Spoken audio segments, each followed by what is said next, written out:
Salam sejahtera untuk Bapak Ibu dosen yang kami hormati dan semua teman-teman.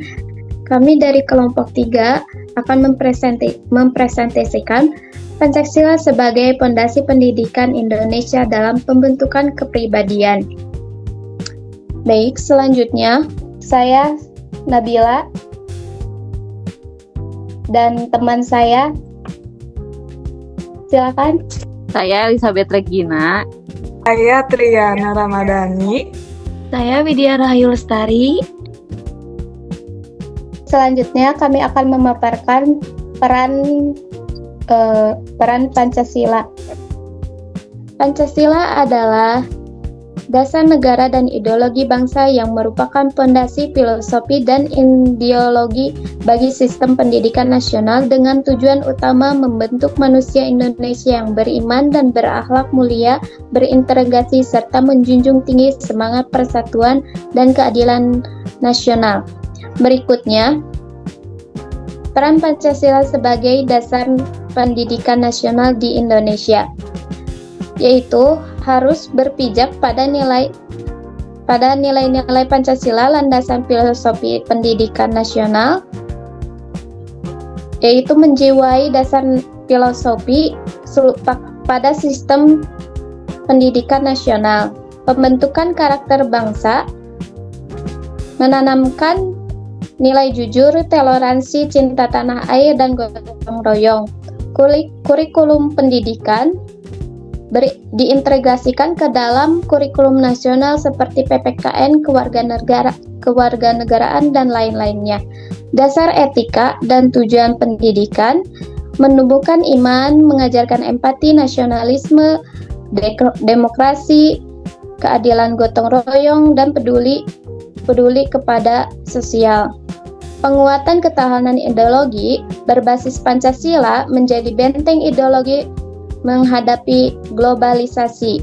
Untuk selanjutnya akan dipresentasikan oleh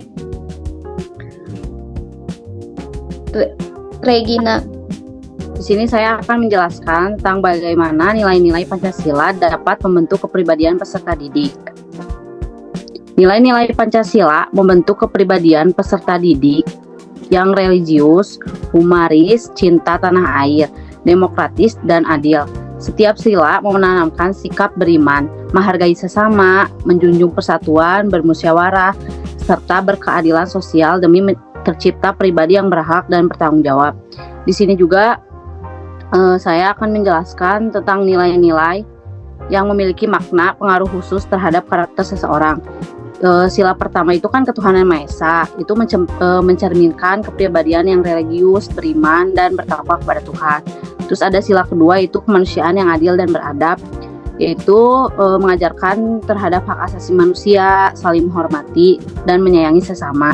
Sila ketiga itu ada persatuan Indonesia, yaitu persatuan dalam keberagaman, mengutamakan kepentingan bersama, rasa cinta tanah air. Terus yang ke sila keempat ada kerakyatan yang dipimpin oleh hikmat kebijaksanaan dalam permusyawaratan perwakilan, yaitu menumbuhkan sikap demokratis, musyawarah untuk mufakat, menghargai pendapat orang lain, dan tidak memaksa kehendak pribadi. Yang terakhir sila kelima itu keadilan sosial bagi seluruh rakyat Indonesia, yaitu mencerminkan sikap adil, terus menghormati hak dan kewajiban, saling tolong menolong. Terus juga di sini saya akan menjelaskan contoh sikap sehari-harinya, yaitu sila pertama itu melaksanakan ibadah sesuai agama masing-masing. Terus yang kedua ada yaitu kemanusiaan yang adil dan beradab, yaitu tidak membeda-bedakan teman berdasarkan suku, agama, atau latar belakang ekonomi. Yang ketiga ada persatuan Indonesia, yaitu menghormati atau teman dari berbagai suku dan budaya. Terus yang keempat kerakyatan yang dipimpin oleh kebijaksanaan itu tentang musyawarah untuk menyelesaikan masalah di kelas. Terus yang terakhir ada keadilan sosial, yaitu mengerjakan tugas dan tanggung jawab sebagai mahasiswa-mahasiswi yang baik. Selanjutnya akan dijelaskan oleh rekan saya. Baik, di sini saya akan menjelaskan mengenai tantangan-tantangan dalam penerapan nilai-nilai Pancasila dalam sistem pendidikan Indonesia saat ini. Yang pertama, ada pengaruh globalisasi dan modernisasi. Apa itu? Itu globalisasi membawa arus informasi dan budaya global yang mempengaruhi pola pikir generasi muda. Nilai-nilai individualisme, konsumerisme, dan materialisme seringkali bertentangan dengan nilai-nilai gotong royong dan kesederhanaan dalam Pancasila. Akibatnya, generasi muda cenderung lebih mementingkan kepentingan pribadi daripada kepentingan bersama. Yang kedua, yaitu kurangnya keteladanan dan pendidik dan tokoh masyarakat. Nilai Pancasila tidak cukup hanya diajarkan secara teori, tetapi harus diimplementasikan melalui keteladanan.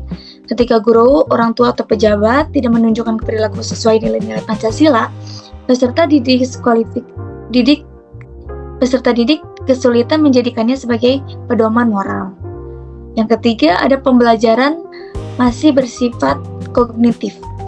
Di situ, pendidikan Pancasila di sekolah seringkali hanya menekankan aspek hafalan dan teori. Pendekatan seperti ini tidak efektif membentuk karakter karena mahasiswa hanya memahami nilai tanpa mengamalkannya dalam kehidupan nyata. Yang keempat, ada ketimpangan akses dan kualitas pendidikan. Kualitas pendidikan di Indonesia masih belum merata. Sekolah di daerah terpencil sering kekurangan guru berkualitas dan fasilitas yang mendukung pendidikan karakter. Hal ini membuat implementasi nilai-nilai Pancasila berjalan tidak seimbang. Ada juga pengaruh media sosial di semua mata pelajaran. Nilai-nilai Pancasila sering hanya diajarkan dalam pelajaran pendidikan Pancasila atau PPP. Padahal seharusnya diintegrasikan ke seluruh mata pelajaran agar membentuk budaya sekolah yang berkarakter. Dan yang terakhir, ada krisis moral dan sosial di masyarakat. Fenomena korupsi yang terjadi saat ini, adapun juga kekerasan dan intoleransi menunjukkan adanya krisis moral yang semakin meluas. Ini menandakan bahwa nilai-nilai Pancasila belum diinternalisasi secara mendalam dalam kehidupan bermasyarakat. Solusinya apa? Dengan penguatan pendidikan karakter berbasis Pancasila. Ada pula keteladanan dan pendidik dan lingkungan. Ada juga integrasi nilai Pancasila dan kurikulum mereka. Dalam kurikulum mereka, ada juga peningkatan literasi digital, dan yang terakhir kolaborasi antara sekolah, keluarga, dan masyarakat. Sekian, berikutnya akan disampaikan oleh Trian. Selanjutnya ada strategi pendidikan Pancasila yang efektif untuk menanamkan karakter dan moral bangsa pada generasi muda. Pendidikan Pancasila berperan penting dalam membentuk karakter, moral, dan kesadaran generasi muda.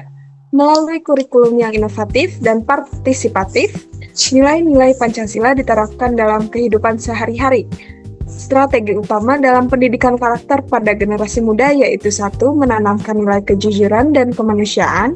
Yang kedua, mendorong nasionalisme dan tanggung jawab warga negara. Yang ketiga, melibatkan keluarga, sekolah, dan masyarakat.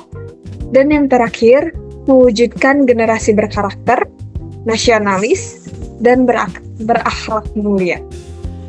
Selanjutnya kami akan membahas mengenai subtema kontribusi pendidikan Pancasila terhadap pembentukan kepribadian yang berkarakter, nasionalis, dan berakhlak mulia.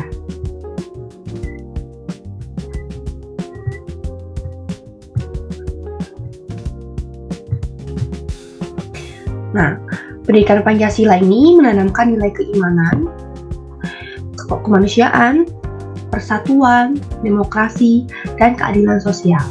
Nah, melalui pembelajaran dari Pancasila ini, melalui keteladanan guru, peserta didik dibentuk menjadi pribadi yang berkarakter kuat, memiliki rasa nasionalis, serta berakhlak mulia. Implementasi konsisten dan dukungan lingkungan menjadi kunci keberhasilan pembentukan generasi yang berjiwa Pancasila.